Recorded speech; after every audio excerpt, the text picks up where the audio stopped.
Hello and welcome to our discussions on arithmetic mean, where these days we have been talking about weighted means. अब जब हम weighted means के अंदर जाते हैं तो हमने previous questions के अंदर भी एक बार ये ऐसा एक केस लिया था, एग्जाम्पल लिया था. बाकी कई बार प्रूव करने के लिए एक ऐसी चीज़ आ जाती है जहाँ पे आपको कहा जाता है कि प्रूव दैट या show that x bar is equal to x bar weighted mean, x bar is less than x bar weighted mean and x bar is greater than, जहां पे हमारे से ये पूछ लिया जाता है कि show that simple mean is equal to weighted mean, simple mean is less than weighted mean and simple mean is greater than weighted mean. Greater than equal की तो हम यहां पे बात कर ही रहे हैं. तो ऐसे कुछ इंस्टेंसेस आ जाते हैं कि ये आपको शो करना होता है. तो इसको अगर हम वापस से वही 3 एग्जांपल्स उठा करके देखें, उसी तरह के नए 3 एग्जांपल्स बना करके देखते हैं कि ऐसा कब कब होता है. So let us take 3 different cases over here. हम यहां पे लेते हैं केस 1, केस 2 एंड केस 3.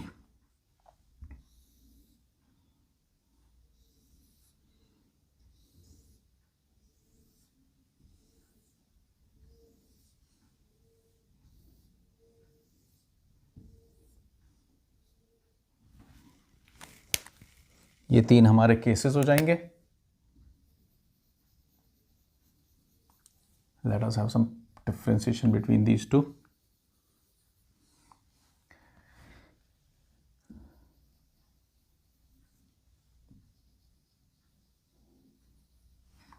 तो ये हमारे केसेस हो गए कुछ. अब वो केसेस किस तरह के बना रहे हैं हम? Let us say we have x and w, x and w and x and w. तो x हमारे को लेट से दिए हुए हैं 20, 50 एंड 80 और वेट्स दिए हुए हैं केस 1 में 5, 5 एंड 5. अब सेम वैल्यूज हमारे को फिर से दी गई हैं 20, 50 एंड 80, 20, 50 एंड 80. लेकिन जो ये फ्रीक्वेंसी डिस्ट्रीब्यूशन है वो हमारे को थोड़ा सा अलग दे दिया जाता है. यहां पे वेट कितना है? टोटल 15 है. लेकिन अब हमारे को जो दूसरे केसेस दिए जा रहे हैं उसमें क्या दे दिया जा रहा है? 2, 3 एंड 10, 10, 3 एंड 2. अब अगर हम इस केस में देखें कि हमारे पास 3 केसेस हो गए हैं, हर एक केस में सिंपल मीन क्या था? सिंपल मीन क्या होता है? सिंपल मीन बेसिकली वेट्स को नहीं लेता है. जिसको हम फ्रीक्वेंसी कहते हैं वो बेसिकली वेट है. सिंपल मीन फ्रीक्वेंसी को भी कंसिडर नहीं करता है. जैसे कि 100, 200, x, f. 4 स्टूडेंट्स के 100 मार्क्स आए हैं, एक स्टूडेंट के 200 मार्क्स आए हैं. आपसे पूछा जाए एवरेज मार्क्स क्या हैं, तो आप तो क्या करेंगे? fx से निकाल देंगे. लेकिन अगर इसमें सिंपल मीन लिया जाए तो सिंपल मीन क्या हो जाता है? It becomes independent of frequency. Simple mean सिर्फ डेटा को लेता है और वो कहता है कि अच्छा इसमें तो 100 प्लस 200 2 एंट्रीज को ऐड किया गया है तो इट विल डिवाइडेड बाय 2. तो समेशन अपॉन n, तो ये कितना हो जाएगा? 150. तो सिंपल मीन इसका 50 बन जाता है. तो उसी हिसाब से अगर हम चलते हैं और यहां सिंपल मीन निकालने की कोशिश करते हैं तो यहां तीनों केस में सिंपल मीन क्या हो जाएंगे? 20 plus 50 plus 80. 20 plus 50 is 70, 70 plus 80 is 150. 150 upon 3 would be 150 upon 3 would be 50.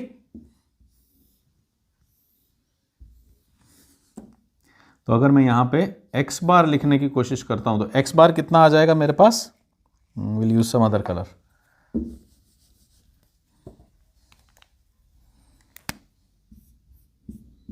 x bar क्या आ जाएगा तीनों केसेस में? It will be 150 by 3 making it 150. क्यों? 20 प्लस 50 70 प्लस 80. इधर भी फिर से क्या हो जाएगा? 150 अपॉन 3. इधर भी क्या हो जाएगा? 150 अपॉन मेकिंग इट 50. तो सिंपल मीन तो तीनों ही केसेस में क्या आ गए? हमारे x बार आ गए. What about weighted means? Weighted mean की अगर मैं बात करूं तो हमारे को क्या चाहिएगा? w and x. Weighted mean का फॉर्मूला क्या होता है? x bar is equal to sigma w x upon sigma W.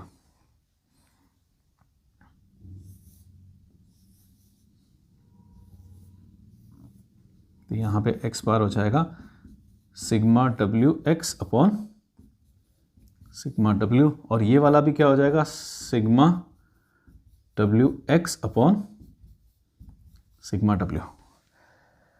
W X कितना आ रहा है 20 multiplied by 5 would be 100, 250, 400, 400, 250 and 100। तो ये टोटल कितना हो गया 4 × 6 एंड 1 7, 750 हो गया।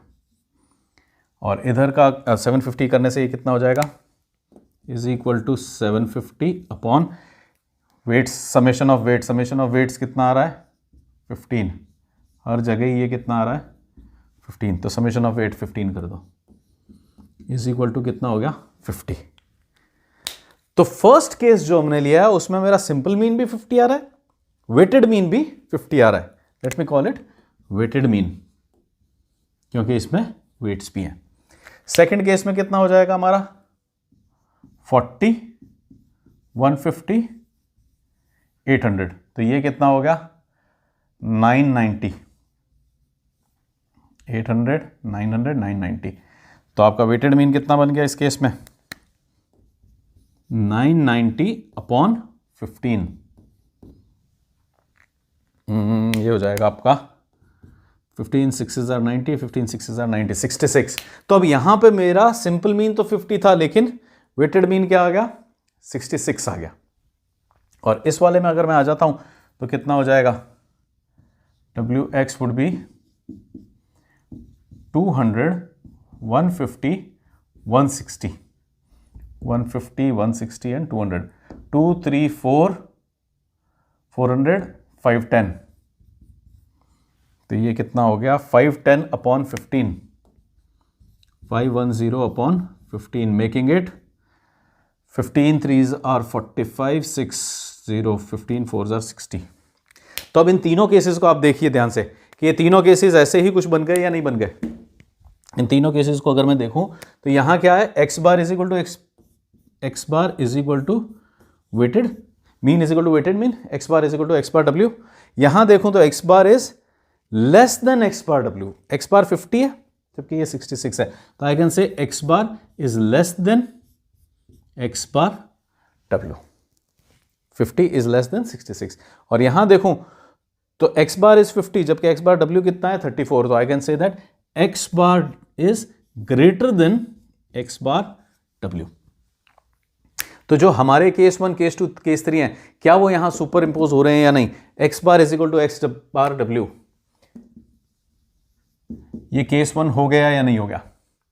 So this is how we can prove कि ये केस 1 हो गया। इधर क्या हो गया, ये x bar is less than x bar डब्ल्यू, x bar is less than x bar W, ये केस 2 हो गया या नहीं हो गया, और ये केस 3 हो गया या नहीं हो गया, x bar is greater than x bar W.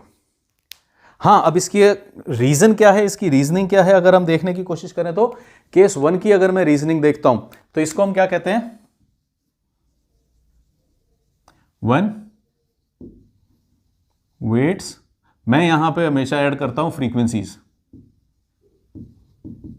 When weights और फ्रीक्वेंसीज ऑल्सो, फ्रीक्वेंसी पे भी एप्लीकेबल होता है क्योंकि frequency also plays a role of weight only, when weights और frequencies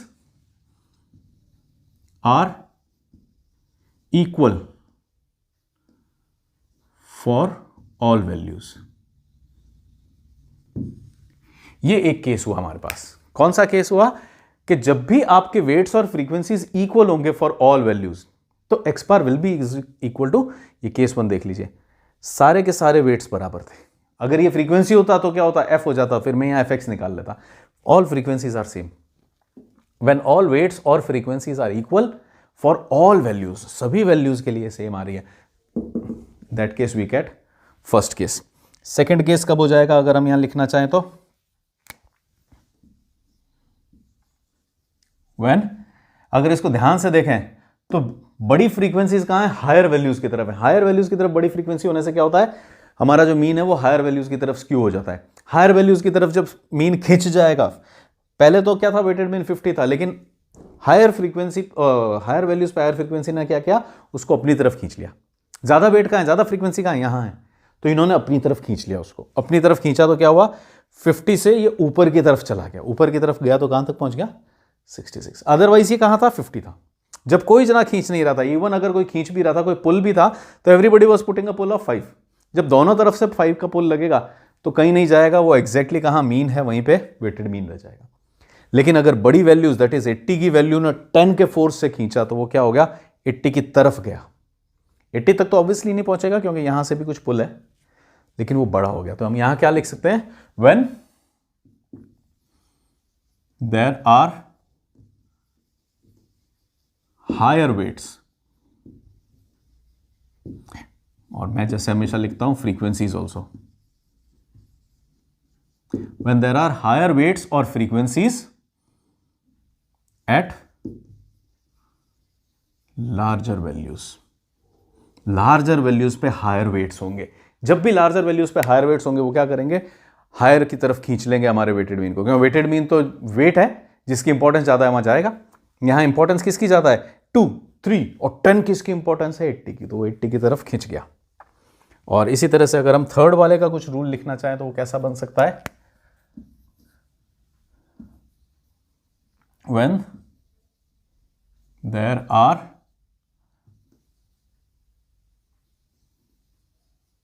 higher weights or as always frequencies at smaller values।